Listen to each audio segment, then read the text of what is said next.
So Katie, this new report came out. You guys have some pretty strong words for the state of Connecticut school funding, right?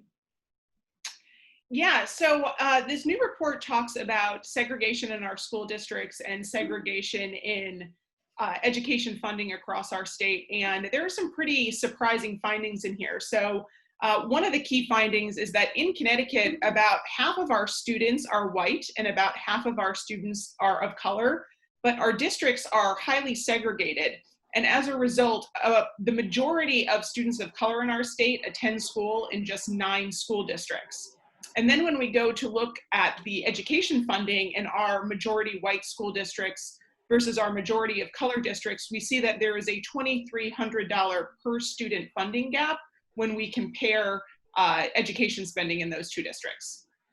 So if you're a kid in a Connecticut school, what do these numbers mean to you? So if you are a student of color who attends school in one of the 9 districts in our state, it means that not only does your school have less funding in order to provide what you need, so high quality teachers, high quality school facilities, high quality books and materials, it also means that your school is facing greater challenges in providing equal educational opportunities to you and your peers.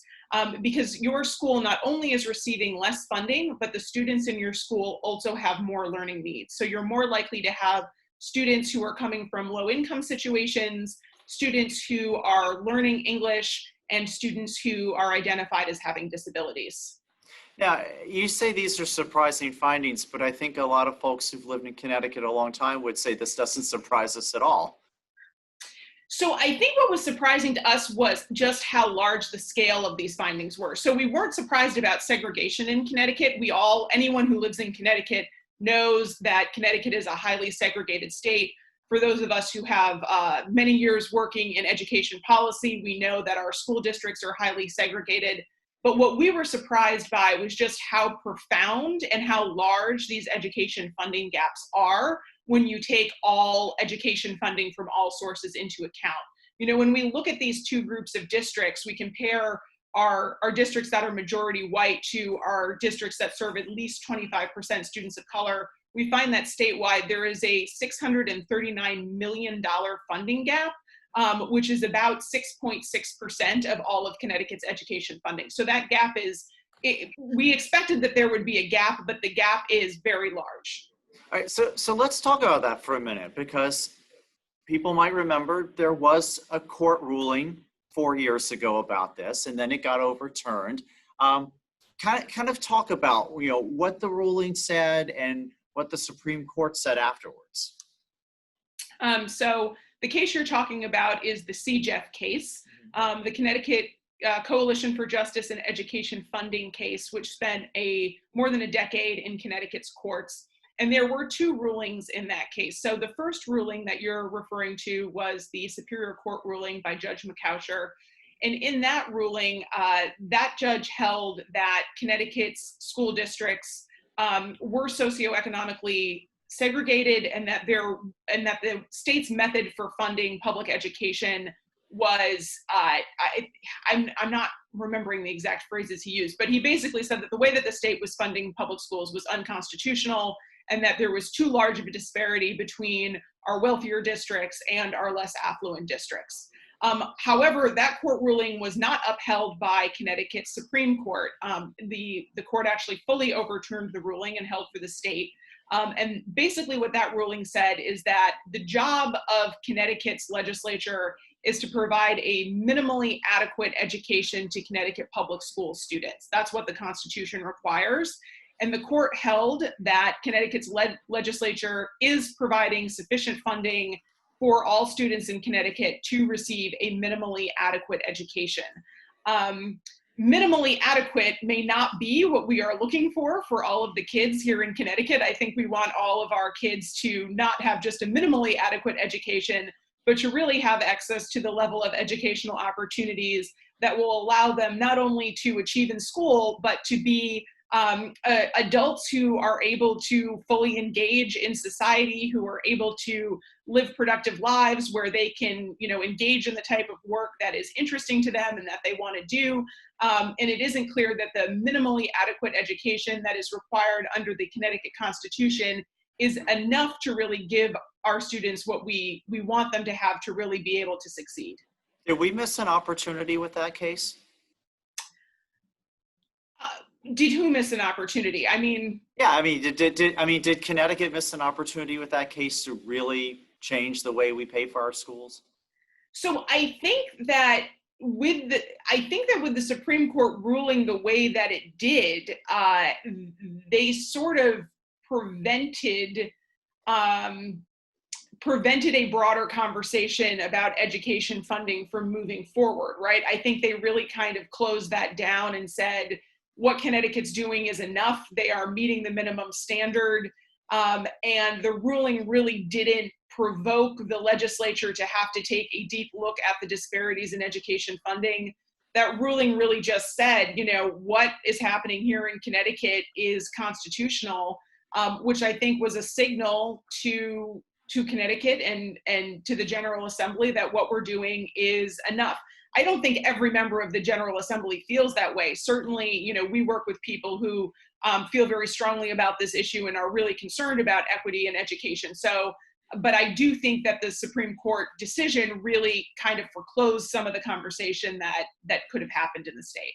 So, Katie, how do we fix this? How do we get our schools to be even?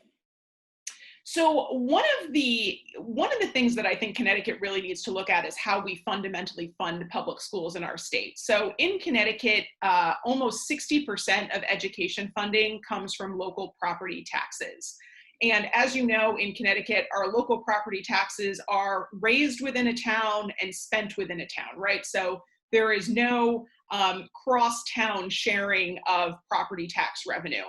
And we also in Connecticut have really significant disparities between our towns in wealth and in their ability to raise revenue from property taxes. So as long as we have a education finance system that is so heavily reliant on how much wealth is contained within a single community, we are going to struggle to make sure that all of the students in our state, and especially those students that live in our highest need, lowest income communities, have the resources that they need in order to achieve in school. So, I mean, we all remember the battle a year or so ago when there was some talk about consolidating, regionalizing a lot of the school districts. People didn't like that idea very much. So what do you think we do to either get people on board with that idea or somehow share the money so that it's spread around more evenly? So I think one path is certainly integration, which is what was discussed a couple of years ago. Should we change our school district boundaries? There was a lot that went on in that conversation that I think didn't necessarily accurately reflect some of the original intent of that legislation. But what ended up happening there was a conversation around, should we be adjusting our school district boundaries in order to make our school districts less segregated? And I think what you're saying is that the reaction to that, particularly from some areas of the state, was very strong in opposition to that.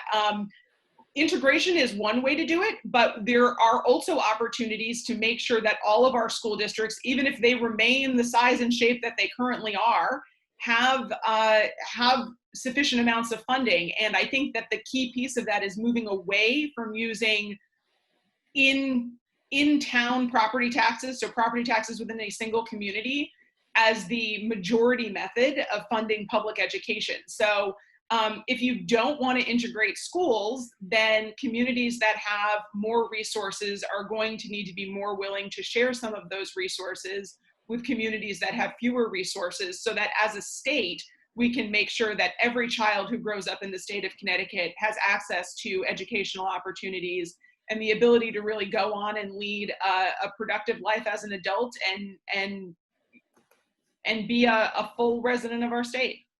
I got to play devil's advocate though. Let's say that I live in a wealthy town like Wilton or Westport. How do you convince me that my tax dollars should go to a kid who lives in Bridgeport?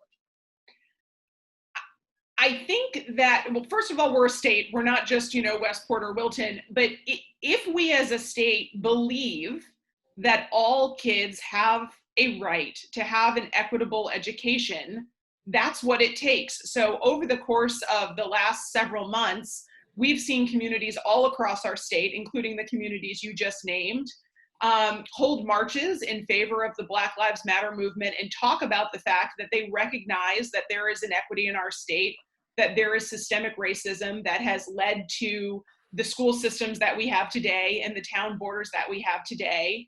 And if those communities are serious about righting some of these wrongs and fixing some of the systemic racism that we have in our state and working towards a society that is truly just, then they need to be willing to give something. We can't fundamentally change Connecticut or solve the deep problems our state has with racism and segregation and inequity in our schools if those folks who have benefited from these systems aren't willing to participate in fixing them. So last question for you, Katie. What do you hope people do with all these numbers? I hope that these numbers help people to really understand that this disparity is real and it exists. So before we did this report, I have not seen another report in Connecticut that really takes a look at funding gaps by race and really takes a look at what these disparities look like. I hope that, when we put these numbers together, I said they were pretty profound to us.